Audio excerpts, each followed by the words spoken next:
flight service station, again, it sounds like the feds. What do they do and how can they help you? Let's talk about that thing. There we go. Boom! The FSS, your flight service station, is often an overlooked resource and a very underutilized resource in this day and age. And there's reasons for that, but it's something you never want to forget about and you always want to be aware of and very cognizant that they can help you in a variety of different ways. And not only that, they can be a great resource as a backup for a lot of the things that you need, and also a great way to verify some of the information that you may be seeing through other resources. Here are a few ways how you can strategically use the FSS, or the flight service station, to your advantage. Let's get into that thing. Let's go! Hey, if you had to think about a short list of like the top 3 reasons why you would utilize a flight service station, a lot of that will be centered around weather. There's all types of ways in this day and age that you can check the weather. A lot of your planning can be done on ForeFlight or any type of app that you're using in your pilot journey, but you always want to have multiple ways of checking things and multiple resources for a variety of different reasons. Let's just say you're in flight or you're planning something and all of a sudden your iPad just decides to die, or the app doesn't work, or it becomes glitchy and it just exits you out of the app. Now all of a sudden, that number one and primary resource that you had, that you were relying on, you no longer have it. How can you verify? How can you check information and do things other ways? This is why you always want to be aware of not only what the flight service station is, but how to utilize it as a nice backup resource if it's not going to be your primary thing. Weather is one of the primary things that they do, but they do a variety of different things that they can help you with.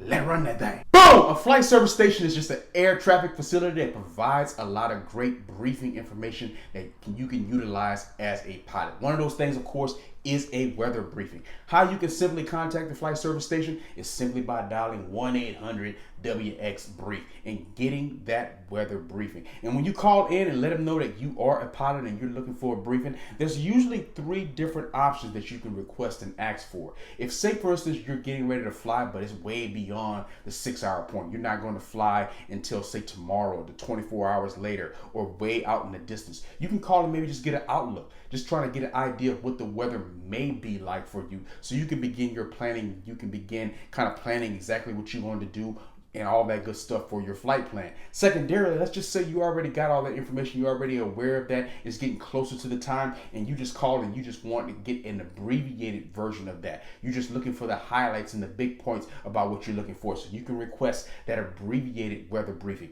Or if you can call in and just get that standard weather briefing with all the details and everything that you possibly need for your flight plan. So this is a nice alternative way for you to confirm and get the weather that you need. So let's just say you can use this not only exclusively by itself to get your weather, but also in conjunction with maybe ForeFlight or some other program that you're using. Let's just say you looked at your METAR and you looked at your TAF and you looked at ForeFlight and you were doing your weather planning, everything was going good, but you say, something looks a little amiss here, and I want to verify that this is exactly what I'm seeing. Then you can call this number and be able to get that standard briefing from someone else, and being able to have that one-on-one kind of communication, and that can help you verify things and give you a peace of mind.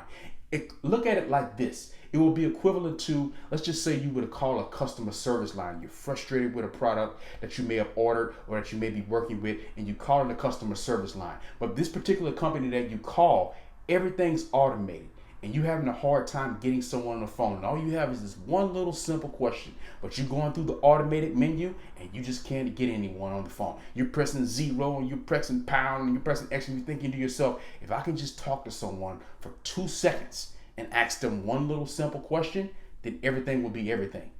This is something how you can utilize that briefing. With automated systems and automated apps and things that you may be using for your weather briefing, you may still have a little concern about something. But if you can get someone on the line like you really can with a flight service station, then that can help you verify something that you may need, and that can help you in pilot planning. Always having alternative resources, always having backup outlets for when things don't go right, when things are glitchy, when things bug up, when iPads and other electronic devices die. This is why this information is invaluable. Hey, boom! Another key piece of information that a flight service station can help you with, they can help you file your flight plan ahead of time. So you can file that flight plan while you're on the line with them. You can also open that flight plan while you're in the air. You can contact flight service station using, of course, that flight service frequency that may be located right on your sectional chart. If you're looking at your sectional chart and you look at where your VOR is located, or the nearby VOR, and right on top of that VOR, let's just say you were at the player, because that's what you are. You a player. You were going to the player VOR. That's the one near you, and you will have that VOR frequency. Let's just say it's 113.1, but then right on top of that box, you will see another frequency. That frequency that you see, that is the flight service station, and you can contact them and be able to open that flight plan and let them know that you've already filed that flight plan, because when you were on the line with them and now you just want to open it in process, no other changes, and boom, keep that thing on right on trucking. So you always be aware of how you can open the flight plan, file a flight plan, and do it different ways by using the flight service station.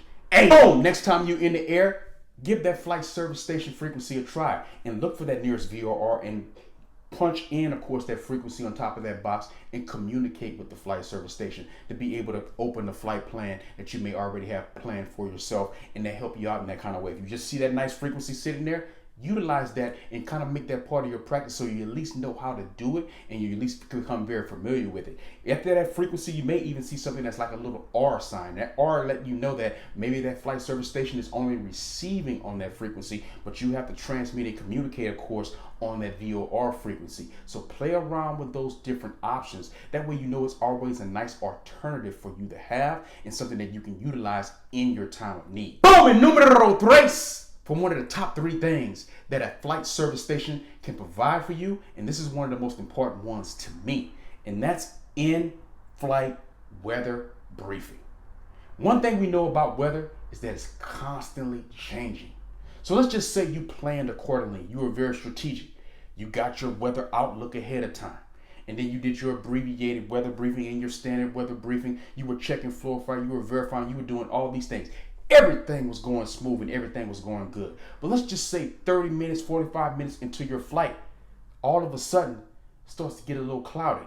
And clouds weren't in the forecast and weren't supposed to be part of your route. But as we very well know, things change and weather changes on a dime. So all of a sudden, things are looking a lot different than what you were initially forecast for and what you initially planned for. So you're thinking to yourself, do I have to reroute myself? Particularly if you maybe on a nice VFR plan and you want to stay in VFR conditions, what do you have to do to kind of avoid this certain cloud layer that is all of a sudden forming? Contacting the flight service station and understanding whether or not is it going to remain VFR conditions between where you are currently right now and your final destination? Are things going to change, and do you have to reroute yourself in any sort of way? If you look at your apps and your apps may be telling you that a cloud layer is forming, to be able to again verify that information and understand thoroughly and have someone else on the line, another person communicating with you where you don't have to just rely on the visual of what you're seeing on the app.